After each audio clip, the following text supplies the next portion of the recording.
So today I'm talking about wash and dry Wednesday. Well, you probably wondering, what in the Sam Hill she talking about wash and dry? It's time to get all the dirt out, y'all. Now listen, what would you guys do if you knew it was a personnel, a medical personnel, that was trying to do some thievery on a patient? I think that's real bogus. And I'm trying to change things a little bit when it comes to pastors to make sure they're okay upstairs. Listen, you can pass all different kind of tests, right? You can pass a test to be a medical doctor. You can pass a test to be a lawyer. Now, when it comes to the law, lawyers, they always say politicians and lawyers sometimes, whenever they open their mouth, they're lying, right? So listen. When you got some stuff on people, you better make sure you got all your ammunition lined up, right? So I'm not just talking stuff. I want y'all to pay attention because y'all know once I get going, I don't know how to stop. Now listen. What would you think about a doctor or, a physician assistant, a PA, a physician assistant? They're supposed to live to a certain standard. Now, what if you caught them red-handed in the act trying to commit some type of thievery on a patient? And nonetheless, a patient that has issues, that has memory issues and things like that. What would you think about that? Do they belong? Should they be locked up? Do they belong? I think they belong in jail. And, I think they do. And when they've been caught red-handed, what do you think should happen to that person? And then listen, not only thievery, attempting to rob somebody. Now, what if it's someone that they know?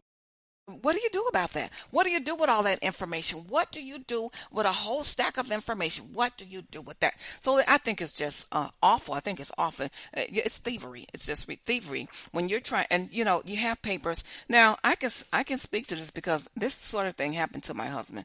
I guess that's why I'm very passionate about this.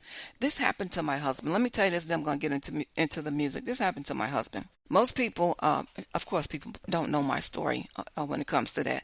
My husband, of course, he was well known on the west side of Chicago, known in other states as well. But listen, he lost his eyesight because of juvenile diabetes. He was a diabetic, and he had diabetes as a child. So by the time he got older, things started. He had complications, and he lost his eyesight. And long story short, because y'all know our attention span these days is very short. People fall off at about 2 minutes. Y'all know what happened. He had all this property. I never talk about this stuff. He had owned all this properties many years ago. On the west side of Chicago, he owned pretty much a lot of property on the west side of Chicago, all over in Homan Square, what they call Homan Square these days. Homan Square, all up and down Homan. A lot of different buildings and properties on the west side of Chicago. He had a restaurant, the Black Skittle, Jackson, right at the interstate.